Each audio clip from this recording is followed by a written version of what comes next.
My life is really beautiful. Going to university, I have a lovely relationship with my family.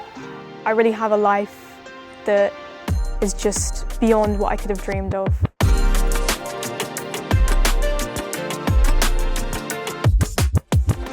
Before I came to Yes We Can, I struggled significantly with depression, self-harm, feeling really suicidal, but I also struggled a lot with an eating disorder.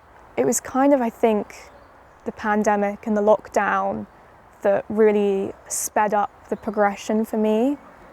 Suddenly I was all alone with my thoughts, with my head, and so I became very ill very fast.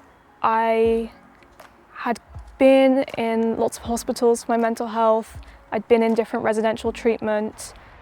From being in treatment, I then began to struggle with prescription drug abuse. So it was kind of like a complex array of difficulties.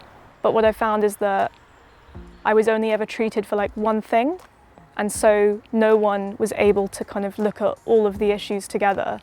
Really, it was kind of 2 years of just hell, and I'd kind of just exhausted all of my options, and I wanted to die, but I was also incredibly scared of dying, and so I just felt like this panic of there's nothing left for me, but I don't know what to do.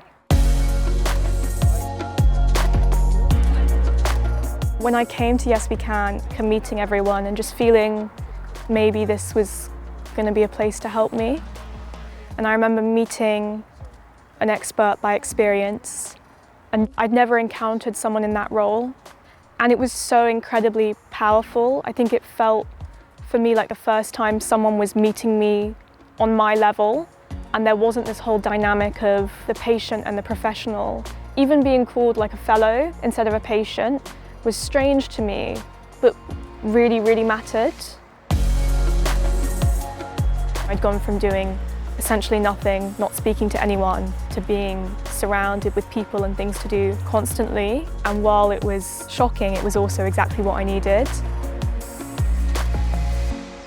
When I was being confronted about my behaviour, they didn't avoid the questions.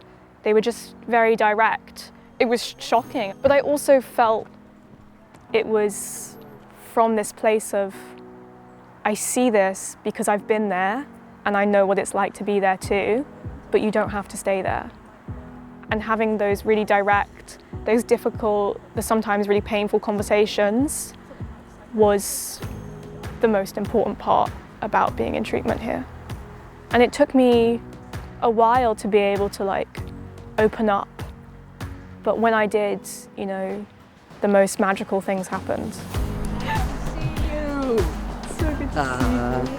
My life is really beautiful, just so different than I ever thought. And I think more than anything, I feel not only okay in myself, but I genuinely like myself. And having the fellowship is the kind of the support system that allows me to live my life. And so every day is the most amazing privilege, and I feel grateful every day to be alive and to be in recovery.